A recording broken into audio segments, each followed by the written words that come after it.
Johan, you talked about plenty of work-ons from last Saturday after Leicester. Those things that you've got to put right, how easy are they to actually put right? Well, I don't want to say it's fairly easy because there is obviously a fair bit of things we felt we could have done better. But it has to start with our attitude. We addressed that, and I think as a group we decided, that first half we didn't play to our full potential, and we left a lot of opportunities out there. And then obviously things went a little bit better, and then one or two silly errors cost us them to. First of all, got a level on 13 and then get the winning penalty. So it was stuff that we can do well, that we've done well before, and that we've worked on in the past. So we just have to, be physically and mentally on it and do it from the first minute. But nothing perhaps too complicated to put right in that sense? No, definitely not. It's like I said, it starts with the attitude. If we've got the right attitude, we can do that thing. We've shown we can execute those things, and then obviously it's technical stuff that we will has got the opportunity to sort it out on the field and call it fine tuning it to make sure if we get in the same situation we can execute it better. But the players had a good look at themselves. We as a coaching group had a good look, and we looked at all the areas that we want to improve, and I think it's collectively a buy-in that hopefully we'll do that better in the coming weeks. There was a bit of injury fallout from the game as well. How are Ed Slater and Danny Cipriani? There's a few guys that will only, we'll obviously keep them away from contact and train a bit later during the week. But the main injury is Ed Slater. He unfortunately broke a little bone in his foot, so he's going to be out for anything from 6 to 10 weeks. And how big a blow is that? But also, I suppose, how big an opportunity you've got Franco Mostert coming back, so someone like Gerbrands Grobbler could actually stay in the team. Yeah, I mean, it's a great opportunity for somebody like Gerbrand, who's been knocking on the door, and now is going to get another opportunity to make sure that he shows his talent and his ability. So hopefully, Gerbrand will grab this opportunity, because sometimes things work out in rugby that the door opens through opportunity and then you can grab it. In the past, that's happened quite a fair bit, even at the international level. And then obviously now, we're going to, obviously in the coming weeks, with the load that's ahead, we're going to rely a lot on Freddie Clark and Alex Craig and Simon Lindsay and Johan Ackermann and everybody who can play lock, to fill that shoes. And like I said, once we've got Franco Mostert back, hopefully he can add to that load. Yeah, what is the plan of reintegrating Franco? Is he back yet? He's not back yet. We, months ago, even before the World Cup, decided that he will at least have a week break prior to whatever South Africa achieve. And obviously, with South Africa winning, that means he's got the week now after the final. But saying that, I know South Africa has got a trophy tour through the country, and it is a once-in-a-lifetime opportunity for any player, and we're still in the process to decide if we're going to give him that opportunity to stay with the team until that trophy tour finish, and then join us up. So if he's not back by next week, he'll definitely be back the following week. Because I mean, he's just someone who's played rugby pretty solidly for about 2 years, isn't he? I mean, at some point he's going to need a break. Yeah, that's the reality. I know we gave him a few weeks after the semi-final against Saracens, and luckily he had a few weeks because before he joined up with the Springboks. But saying that I think the training camps was quite hectic for any international side that they went through, and he was involved in every game.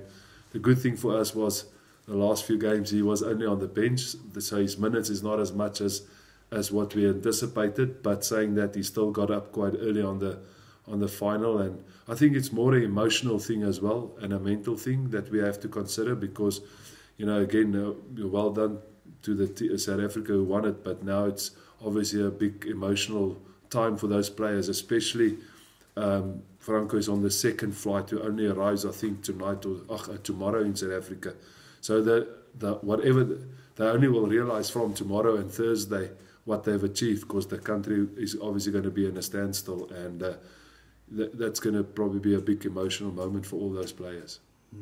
Have you got Willie back in the camp yet? Have you been able to sort of check out his hamstring? So Willie is obviously also on his way back. We'll hopefully see him later during the week to make our own assessment. He is seeing specialists and doctors during the week, but like I said, once he's back, we'll have a proper assessment to see what the plan is for him. Saracens this weekend. Don't expect you to comment on the problems that they've got that have been announced today, but what have you made of their start on the pitch so far? Because they have won 2 out of 3 without a whole host of players. I mean, the DNA is there, nobody and nothing will change that, regardless of off-field situations. They're going to be a tough side. They've built a culture of winning, and they've built a culture of certain things that they believe in, that they'll always be good in challenging you in.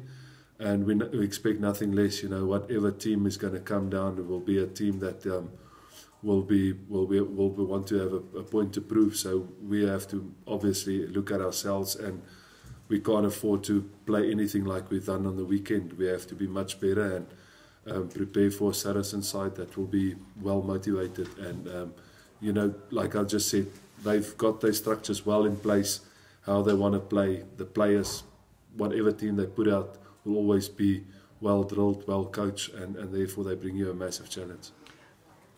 Obviously, they had a lot of players away with the England squad, so I suppose some of those might be desperate to get reintegrated back as quickly as possible. I suppose it's a guessing game in terms of who they'll pick, but actually how they'll want to play. That's fairly standard, isn't it, for them? Yeah, exactly. I think they've shown in this first 3 weeks that they're going to still be strong at set piece. They're still going to be defensively strong. They're still going to be, like I said, a test you in all areas, especially the high ball, etc. And so whoever players, obviously that will be an individual thing that they will decide on. Players, again, like Vincent Koch, is he going to be part of the South African setup still with the trophy tour, or is he come back? We don't know. We can only control our side, who's part of, how we want to play and how we prepare. The reality is, obviously, they'll come down, and they'll be a side that we have to respect to beat. So we're going to prepare for any side and be, hopefully, like I said, be better than what we were on the weekend. Players who are returning back to fitness, have you got anyone who's sort of back in contention for selection this week? I mean, thinking the likes of maybe Charlie Sharples, who hasn't featured in the Premiership so far, and how are people like James Hansen, who I believe is back and running? Yeah, we're fortunate. Obviously we've got a few long-term injuries, and Ed Slater now add to that list those players. But our short-term injuries, and some of the other guys has been back. And one, like you've mentioned, Charlie is training well. He's pushing hard. He's unfortunately didn't have a lot of opportunity yet through games to show what form he is. A lot of our other young boys like Kieran Knight, Alex Craig, Simon Lindsell, Aaron Hinkley, they're training really well. They're pushing the guys that started on the weekend and stuff, and they want to put their hands up for selection. So for me, the selection is open every week. I tell the players, make it quite clear that nobody is just automatically selected. And so coming back to your point, all the players that are fit and healthy, Tom, the same thing for Tom. They're up for selection, and it's obviously for us to make a decision on that team selection. It's always difficult if you've got all those players in those different positions to pick the right ones.